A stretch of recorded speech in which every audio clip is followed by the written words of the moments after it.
there have been a lot of reports that have come into us lately, and we're getting very good coverage in other parts of the media now, television, radio, and so on. People are beginning to awaken to this phenomenon. They're beginning to realize that it's not just confabulation, it's not just swamp gas and so on and so forth. We've had some dramatic sightings recently, and I'm delighted to be able to talk about some of these for the benefit of our audience today.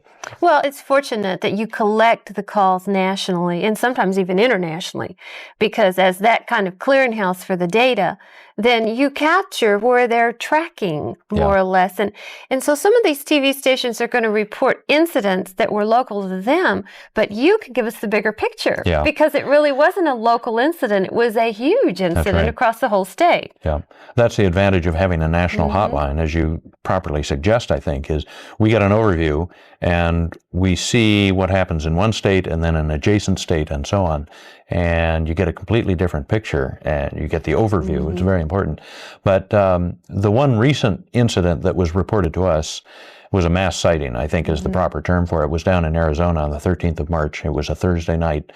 And I think it's probably the most dramatic sighting that we have taken calls on since I became director about 2.5 years ago. It was quite a night, and there's still ramifications from those sightings. It's now been several months now. Well, we'll show a TV clip. We'll play some of your audio clips, and in the very best way that journalists have attempted to look at the evidence, look at the multiple sightings, listen to the eyewitnesses, it's still inconclusive, isn't it? Yeah. There is some conflicting data which we don't understand. We took hundreds and hundreds of calls about this cluster of incidents down in Arizona, and it's still not clear in my mind exactly what went on. We even think that there was a little disinformation that might have been incorporated into the data stream. We have X-Files going on, don't we? Yeah, could be. Could be. But we were given some very good information from people who alleged to have been personal witness to an intercept of this object over downtown Phoenix by 2 F-15 U.S. Air Force fighters, and we can't confirm it. So we'll talk about that later. But the press coverage was better than we've had in the past, although interestingly, it's still difficult, we find, to get people in the press to pay serious attention to these incidents. I'll talk about that later on. But, well, where did it start? Yeah, the first call we took was from northern Arizona, Paulden, Arizona. Although it took us days to find this out, the object had actually been seen over Henderson, Nevada, which is up here. I put a round circle here because we don't know the direction it was seen flying up here in Nevada. But the first call was from Paulden, Arizona. A very serious and intelligent sounding fellow called us up and described how he was driving to the north on this highway with his family members, and they saw a cluster of lights in the sky. It was very interesting that he identified the color. He said they were all red, and we'll come back to that point in a moment. That's part of the confusion on this, is there were differing reports of different colors, the shapes of the lights, and so on. We took about a 3 or 4 minute report from the gentleman in Paulden.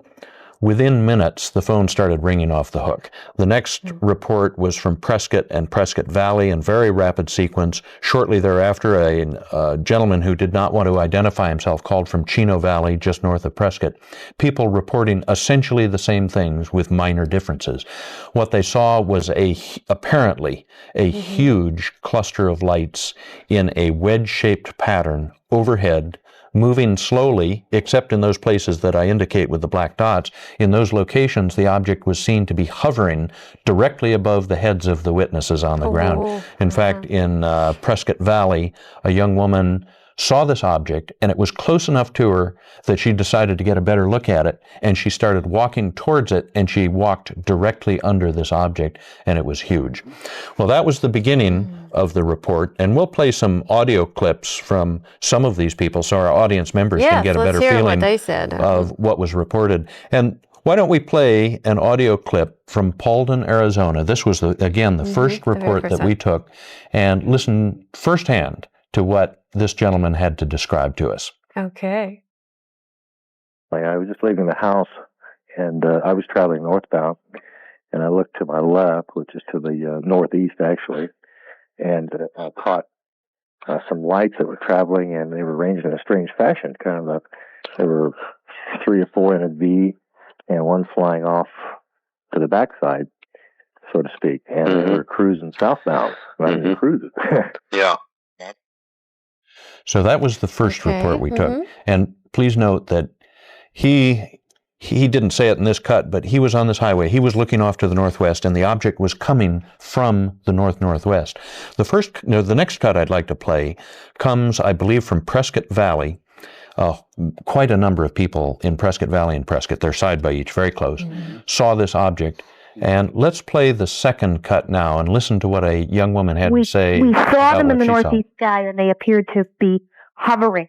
Oh, really? And the lights seemed to be in a line. And as we walked closer to them and were more directly underneath them, we noticed that they were in a formation that might have been an outline of a triangle. So they were close enough such that you could walk and get under them, huh? We did, and we could see them cross what appeared to be beneath the stars, because we could see other stars through this. Yes. And were stars obliterated as this object passed? Okay. No, they were not. So that was the second call we took. And she tells us several things. First of all, the first sighting, just minutes earlier, described a wedge-shaped pattern of lights, and I'm going to show some written reports and drawings here of what people reported to us. This next call came from just south of there. This young woman was describing that it looked like a straight line of lights. We'll see some video cuts here in a moment of the same object apparently seen down over Phoenix. The third cut I would like to play actually comes from Phoenix. The object slashed down along the mountains. It appears to have turned to the southwest. It then turned back to the southeast. I think it went over Luke Air Force Base, and the significance of that will be evident to our audience here in a moment.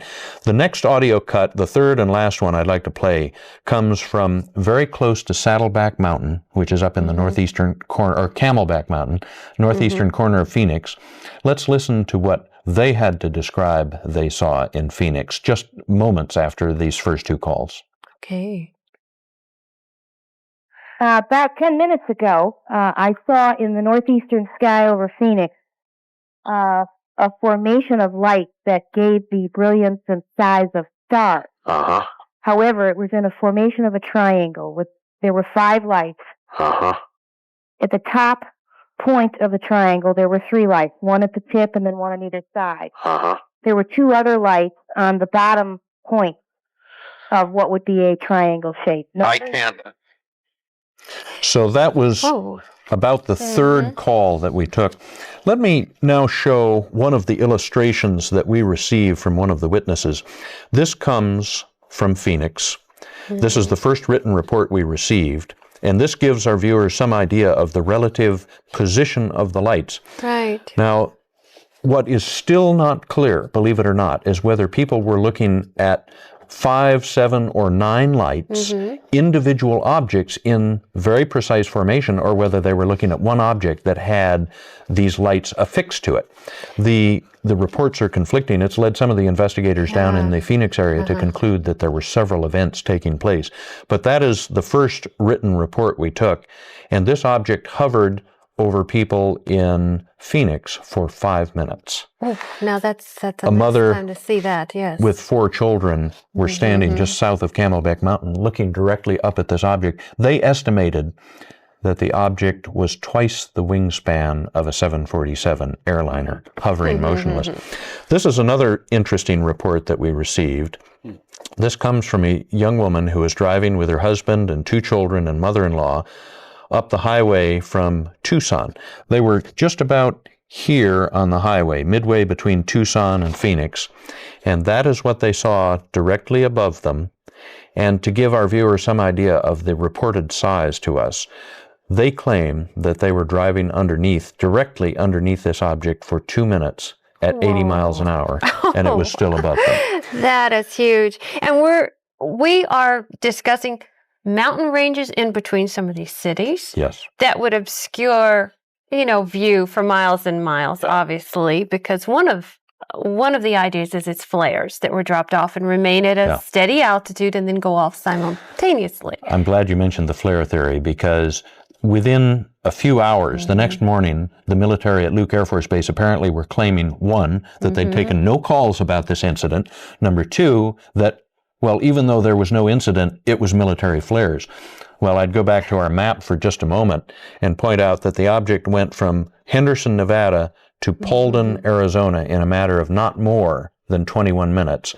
And it went from Paulden to Prescott in certainly less than 2 minutes, and it may have been just a matter of seconds.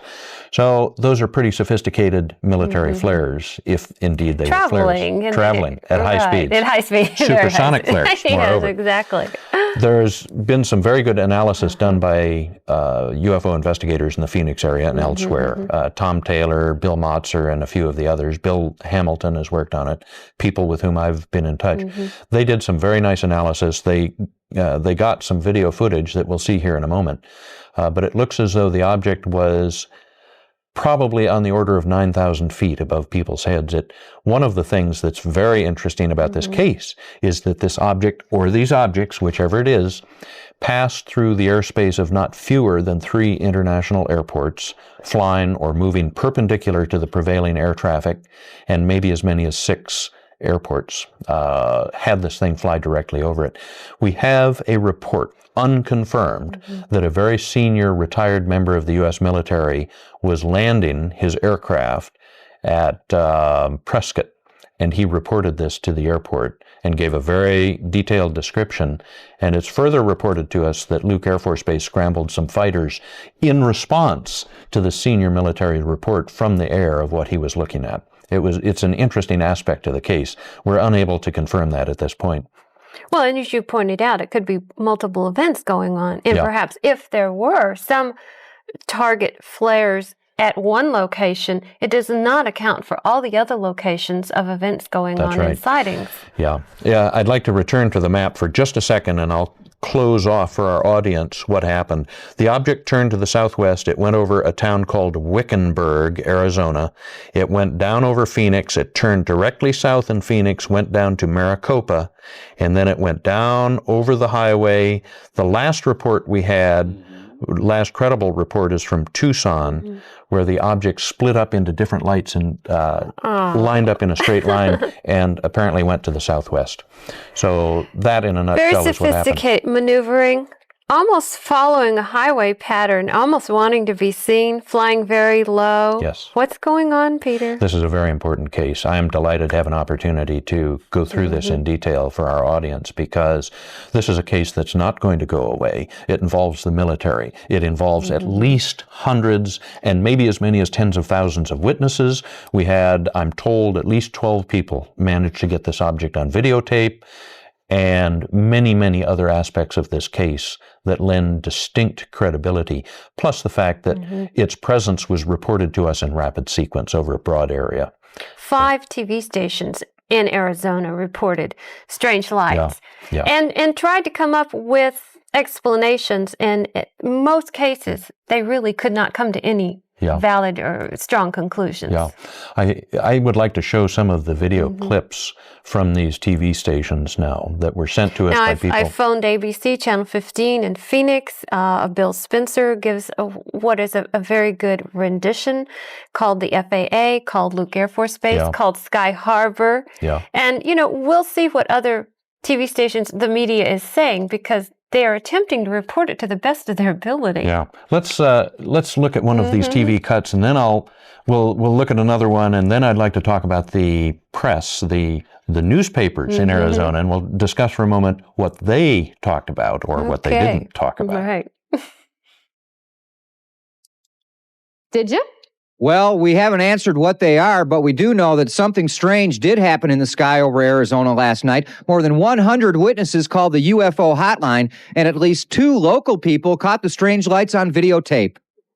This is the way the lights looked over Phoenix at about 10 o'clock last night. The home video shows 3 strange objects hovering directly over downtown. I'm assured by looking at this that these objects are in front of South Mountain, but I have no take on what they are at this time. We haven't had enough time to study the situation. And these objects were not only seen over Phoenix. There have been multiple descriptions, but the people up in northern Arizona saw lights that were distinctly red.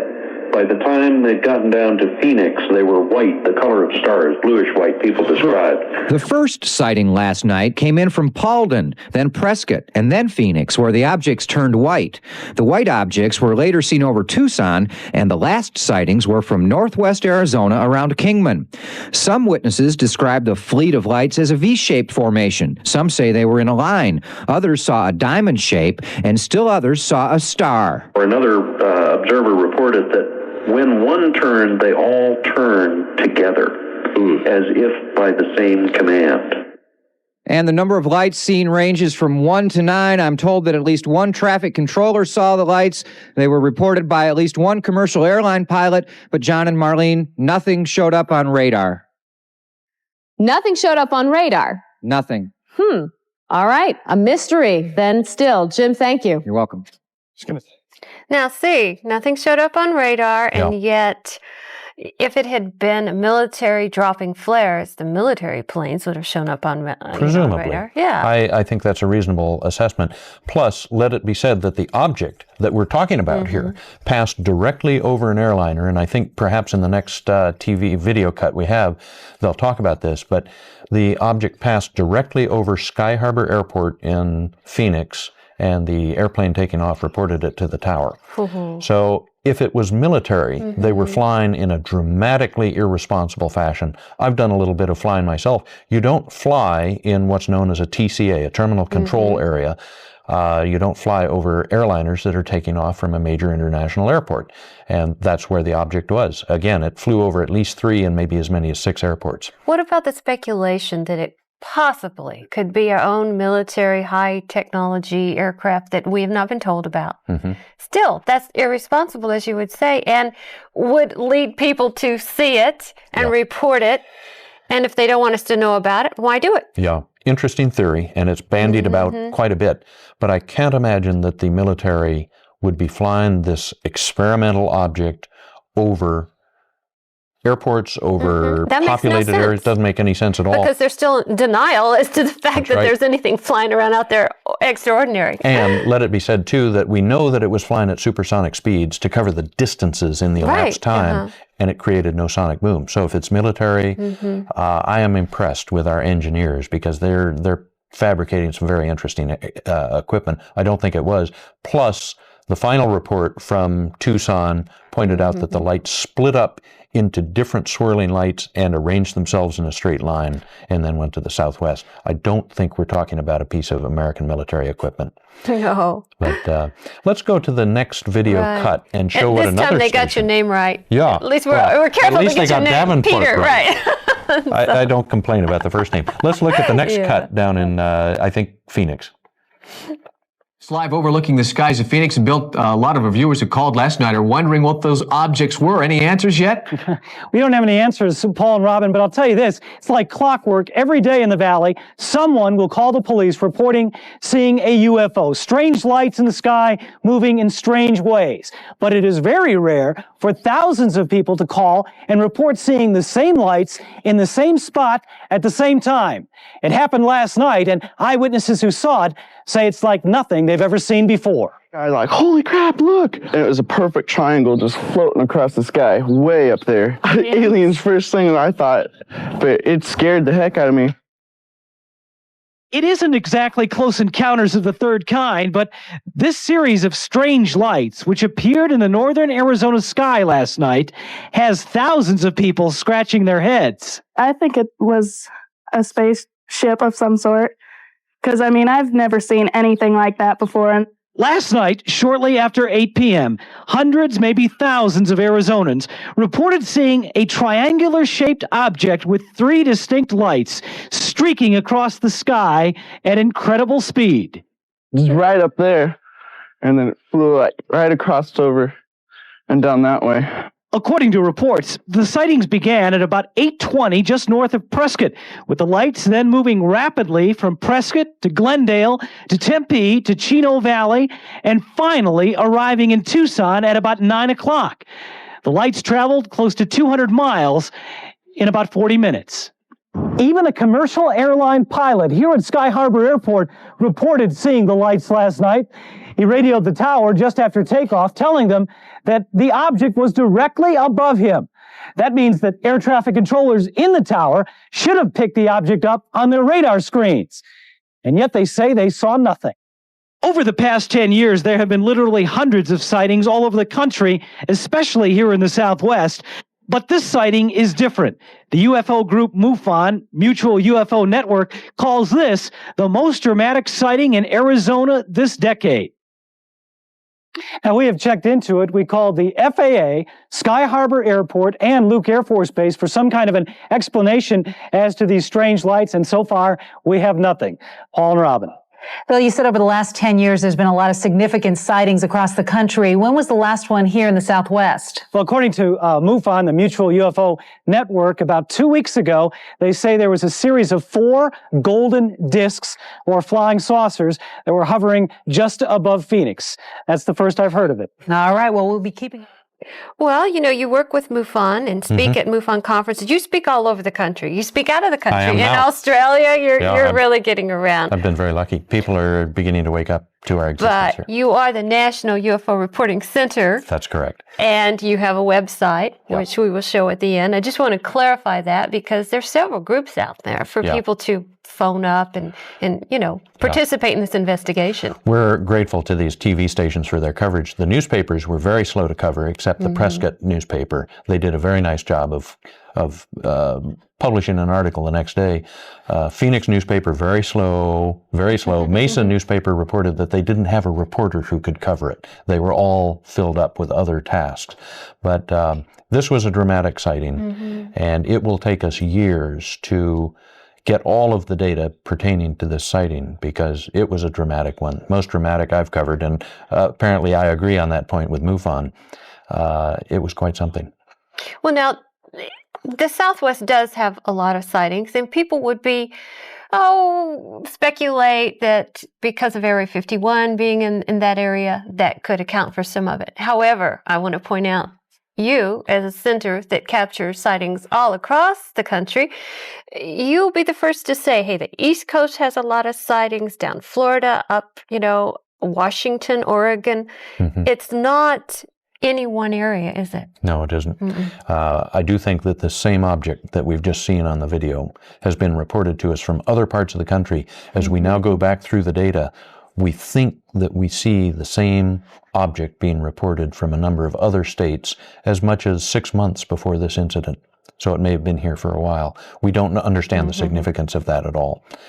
We are as confused by some aspects of these data as no doubt the people who are not familiar with ufology. Well, the eyewitness accounts, though, point to supersonic speeds, very, very large craft or multiple crafts, and no sound, no noise. None whatsoever. And also not showing up on radar. That's right. If we're to believe that the radar people are saying, no, we didn't see anything. Didn't show up on radar.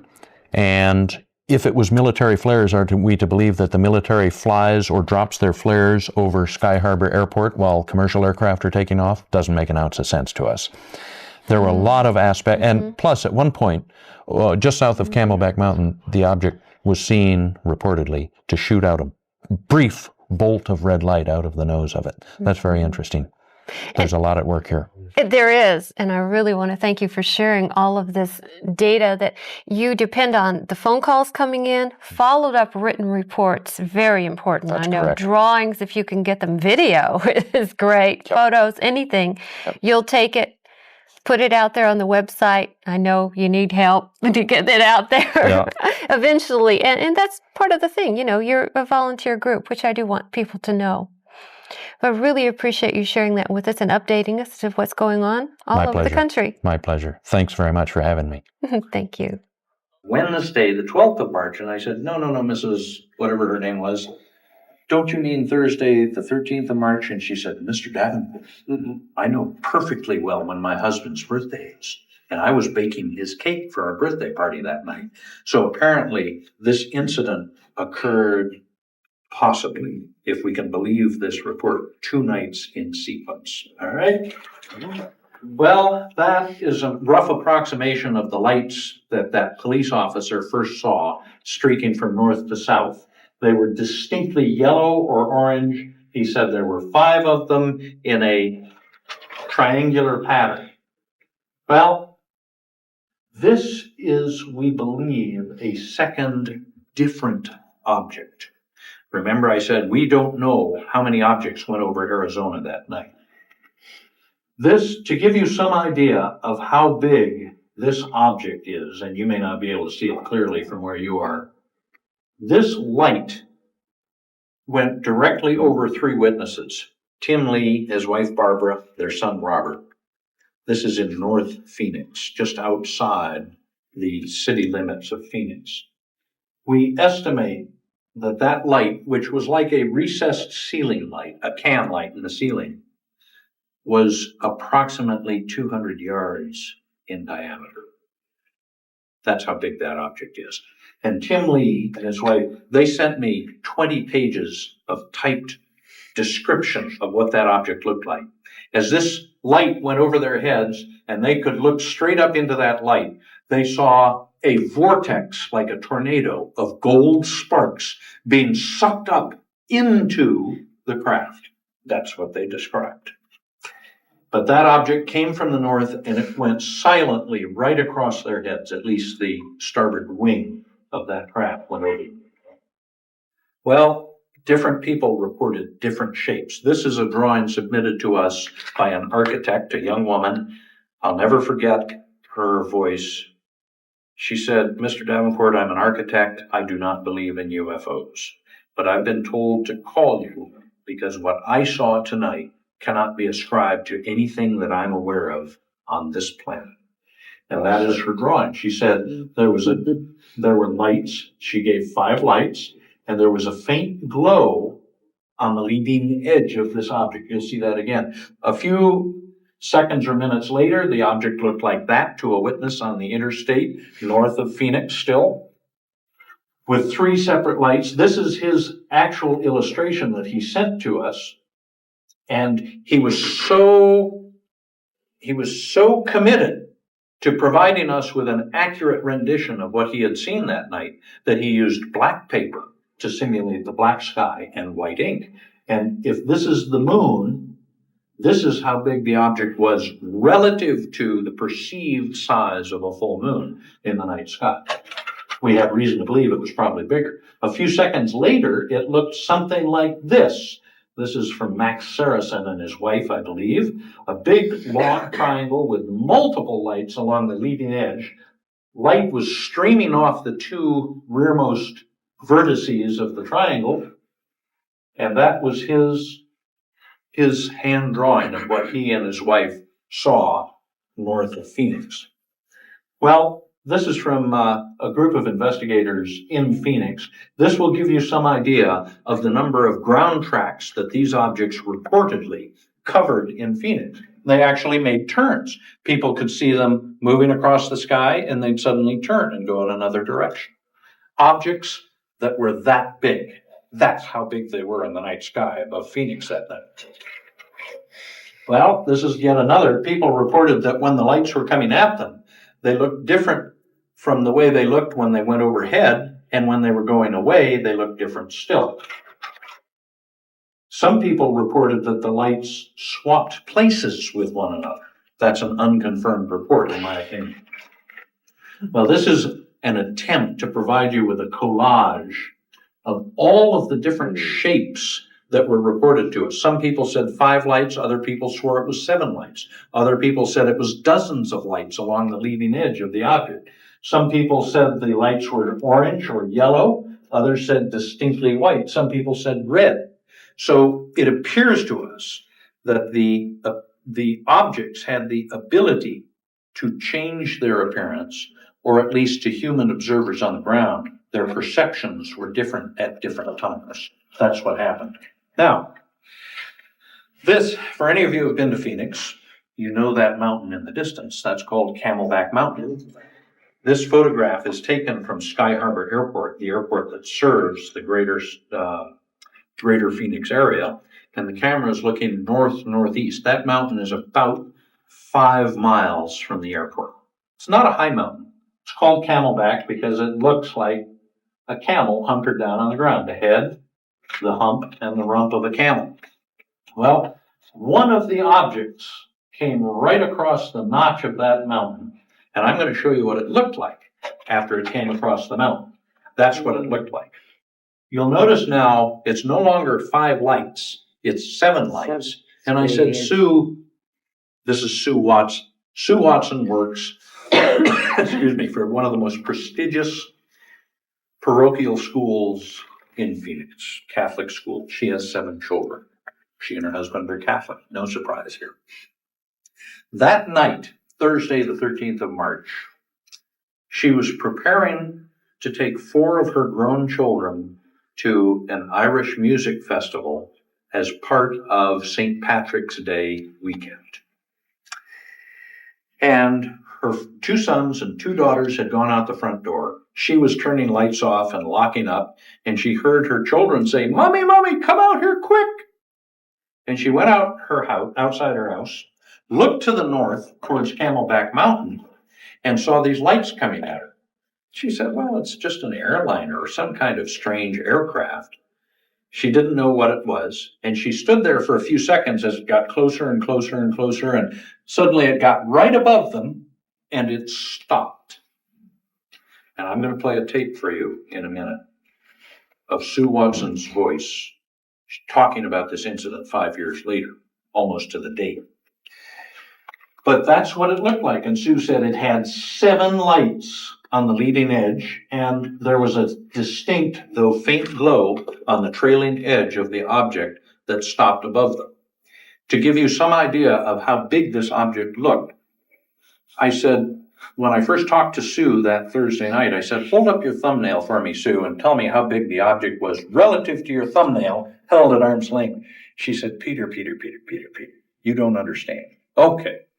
So the thumbnail is the ruler we use. The yardstick is a fist held at arm's length, a clenched fist. Hold your clenched fist at arm's length, close one eye, and tell me how big the object was relative to how big your clenched fist appears to be. Peter, she said, you don't understand what I'm talking about. Okay, tell me how big it was. How many fists was it, Sue? She said 1, 2, 3, 4, 5. The object that hovered above her and her 4 children for 5 minutes subtended an arc of, we estimate, 50 degrees. That's approximately 80 to 100 diameters of a full moon. And it hovered above her and her 4 children. Her sons, watching this thing, lay down on the grass, put their hands behind their heads and looked at this thing. They could see fine detail on the ventral surface of this craft. Let me play for you a tape of what Sue Watson, the person who described this to us, you'll see her hand drawing here in a moment, reported to Jeff Rentz and me on a radio program Tuesday night, the 12th of March, year 2002, just over a year ago. Jeff and I did a program on the eve of the 5th anniversary of the Phoenix Lights. Let me play for you what Sue reported to Jeff and me about what happened and what this object looked like. Actually, my children had gone out of the house before I did. We were going to a concert that night, and it was a little bit, maybe 20 minutes after 8, I'm not sure, 8:25 or so. And my daughter came running in and said, Mom, you've got to come out of here right now. We've got something coming over Camelback Mountain, which is a landmark in Phoenix, and we live just a mile below it. So I ran outside. At that time, I had 4 children that were outside with me, and we just watched it. It was the most unbelievable thing I've ever seen come over my house. And it came over extremely slow. I mean, it was just kind of coming over the Camelback Mountain, which is, like I say, a landmark with lots of housing on the mountain. Mm-hmm. I live in a pretty populated area, so I'm standing there thinking, yeah, everybody is watching the same thing that we are. And the kids started laying on their backs on the yard. You know, they laid down. Oh, they laid. A couple of the 2 boys laid down on their backs in the front yard. because it was like magnificent. It was lit with this kind of, I don't know how, I told Peter it was almost a yellowish light like they have in parking lots. And it was almost a boomerang shape. And it was a solid vehicle. It wasn't something that was separate. It was coming right It was toward your coming house. right at, very low. It was flying extremely low. There was absolutely no sound on it. And there were, I can't remember. I think there were 5 bright lights in front. And actually at one point I saw a laser kind of go down. It was really strange. Because, we all saw different things, but what we were doing was just basically watching at a very, very slow pace this vehicle just flying over. What a sight. What a sight that I just trying to get there. And that's what Sue reported on the Jeff Renser program. By the way, does anybody mind if I don't wear my jacket? It was getting warm. I mention that because if you do, we can have you expelled. We have a law enforcement officer here. Yeah, you can even take the tie off. Yeah. You're loosen up the tie. Take the No, I want to wear it. It cost me a fortune to rent it for a 3-day rental. I want to get my money's worth. Okay. Anyway, you heard Sue say 5 lights. When I talked to her 5 years earlier, she was insistent it was 7 lights. And she submitted a drawing to us.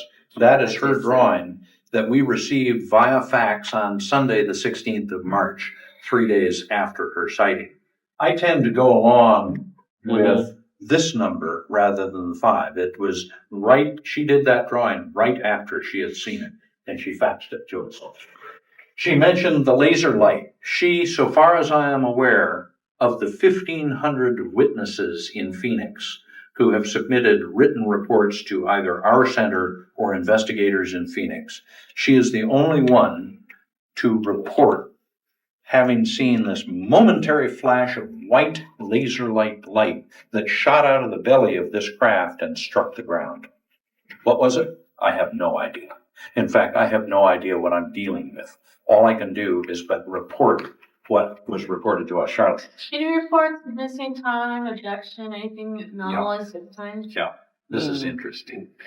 There were so many, I could offer a 9-month course on the Phoenix Lights. If you think you're bored now, imagine how bored you'd be after 9 months of this nonsense. No, it's interesting. At about this time, calls were coming in every 20 or 30 seconds on our hotline. All I could do was take name, number, say, submit a report, I'll get back to you. They were just pouring in, flooding in from Arizona.